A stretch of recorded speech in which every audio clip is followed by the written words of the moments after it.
that is where the difference between myself and General Mkhwanazi came in, and it was not meant to be a big issue. After the arrest of those that were involved, now we were somewhere in Cape Town with in an operation. It was Minister Cele then.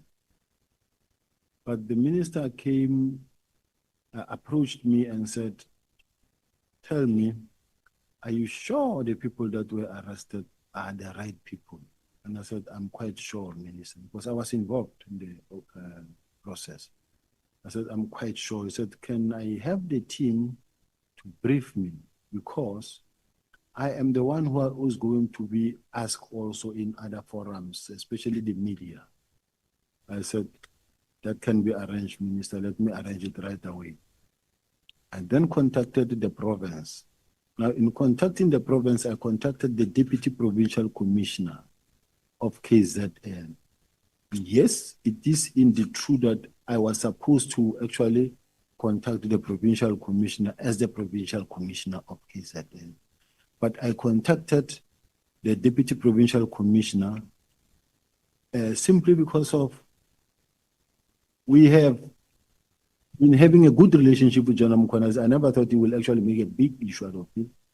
The main reason was, normally when I contact him, you find that he is busy in a meeting. He's chairing a meeting. And normally when he chairs a meeting, either his phone is on silent or is with someone else.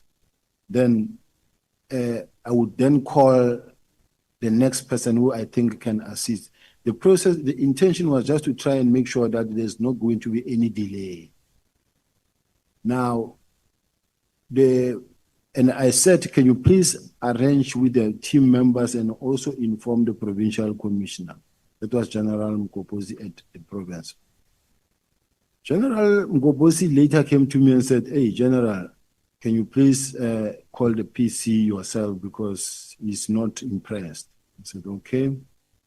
And I called the PC with all the confidence that I had because I knew we had the relationship, me and him. And then when he responded, he was fuming. He was very angry. And he said, "La, Sibiya, hey, General, you're not going to phone my province and order my people around." And I said, whoa, General, we are not fighting. Nobody's fighting, please. Let's not go there. He says, "You call my people here and you tell them that the minister they must come to head office and I don't know about that thing." I said, "No, General, I'm apologizing, but I just wanted to carry out the instruction." He said, "No member is going to Pretoria. No one is going there. I don't report to politicians." That is what he said. He said, but when he said, "You go tell the minister that I say," I also didn't take it kind that, but we are all trained members of the South African Police Service, and we grew up within the discipline of the police. And from a student, you get trained who must salute who must stand up when who comes in, who must actually salute, who must greet who, how. Now, the way he's heavy and talking to me in an aggressive manner, his tone was very heavy. I didn't take it kind myself.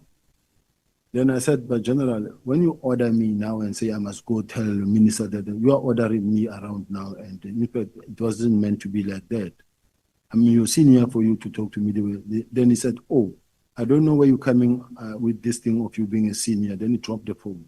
Then he followed me with a very long message that tells me that he's appointed in terms of the Constitution, and then I'm appointed in terms of the police regulation, and then he's responsible for policing in KZN. Say from now onwards, you've got nothing to do with KZN. And now I'm being banned by the Provincial Commissioner to operate in KZN when in fact I'm operating nationally. When you call meetings to discuss the project at head office, his people are not there. KZN is beginning to suffer. The project are not there. The cash in transit people want to know. Cash in transit is high in KZN. We've got hitmen in KZN. We've got drugs at the harbors. We've got a lot of crime. We've got the people burning the trucks. We've got a number of issues that were happening in KZN, and yet we need to intervene from head office, and then there's no relationship. So it was KZN was suffering. So it was a question of we need to fix this relationship so that at least crime does not suffer. That is how it happened.